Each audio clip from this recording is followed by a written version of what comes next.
Hey, what's up, everybody? Hope you're having a great day.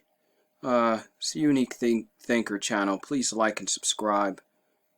Um, here's an interesting article. New Jersey to be the first state to test every juvenile offender as coronavirus cases rise.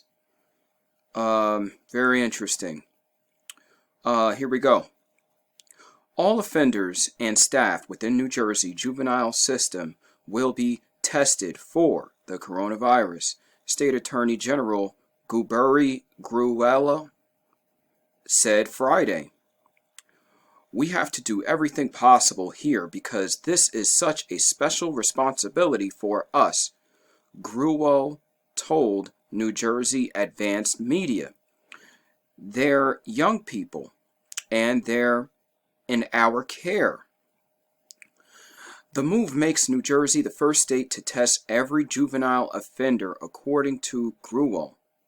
The New Jersey Institute for Social Justice, and a spokesman for the Sentencing Project, a Washington, D.C. based nonprofit that's tracking cases nationwide.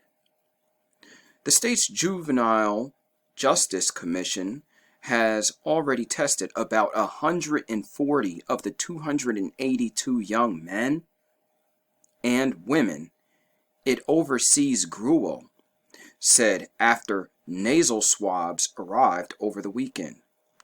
Man, my stomach's turning just thinking about this whole ordeal. I'm sorry. I'm going to keep reading. This is a tough one here. Saliva tests from Rutgers University would soon be given to the almost 700 employees, he said, and additional kits would eventually be used to test residents again. Why not just wait for the darn, for the saliva tests? What's the big rush?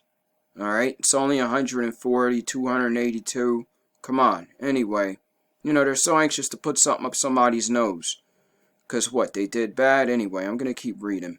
The update came a day after Governor Phil Murphy said mass testing for all corrections officers and inmates in the adult prisons systems should begin next week. That is, there must be a spike in the,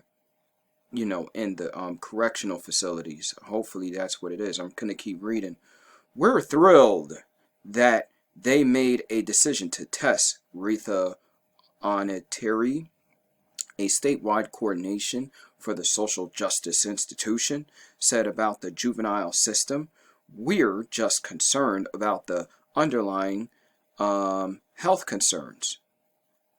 While fewer young people have died in New Jersey than other age groups, a study previously found that adolescents in the justice systems nationwide tend to have more health problems, which could increase their risks. So they're not really at risk, but they're saying that, that's talking double ways if you really think about it. I'm going to keep reading. The Institute previously asked the state to release all youth with asthma, diabetes, or other chronic illnesses. Well, that's a good thing. Here we go. 11 residents were set free early by the courts after the commission flagged them for possible release, Gruel said, but he added that it was difficult to release more because reforms over the past decade had already whittled the overall population down to more serious offenders. The Commission 2011 population was more than double what it is today. New Jersey first juvenile offenders test positive almost 2 weeks ago. Okay. At least 20 residents have tested positive since. According to the agency Public Statistics, all live at the New Jersey Training School in Middlesex, also known as Jamesburg, the commission's largest facility. Jamesburg also has 14 staff with COVID-19. Well, it sounds like the staff members are giving it to the kids. An additional 18 employees at Juvenile Medium Security Facility in Bordentown and throughout the residential community homes have tested positive. The female secure care and intake facility, also in Bordentown, has no reported cases.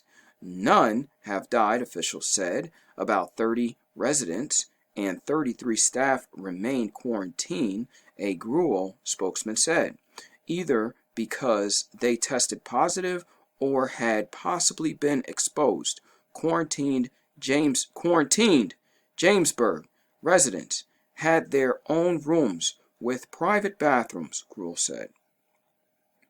Starting in March, the commission made several changes to head off an outbreak, including suspending residents. Residents were continuing their education remotely, Gruel said, and the commission had distributed individual DVD players and video games.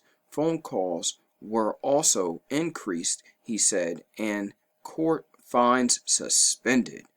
In juvenile systems nationwide, 196 youth and 332 staff had tested positive as of Friday, according to the Sentencing Project.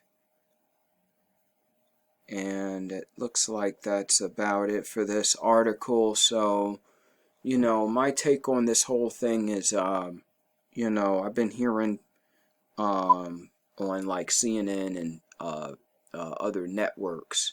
I think it's particularly CNN. The Democrats and the Republicans are basically saying testing, testing, testing. I think it's about time that they come up with something a little bit more easier and a little bit more productive than putting something so far up your nose that it could literally tickle your brain. I mean, I'm just saying that it could tickle your brain. I don't know if it really will do that.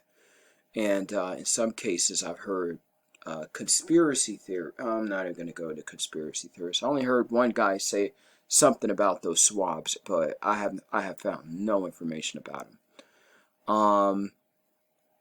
But other than that, I think that the youth shouldn't, to put something so far up their nose and stuff like that, it shouldn't be mandatory.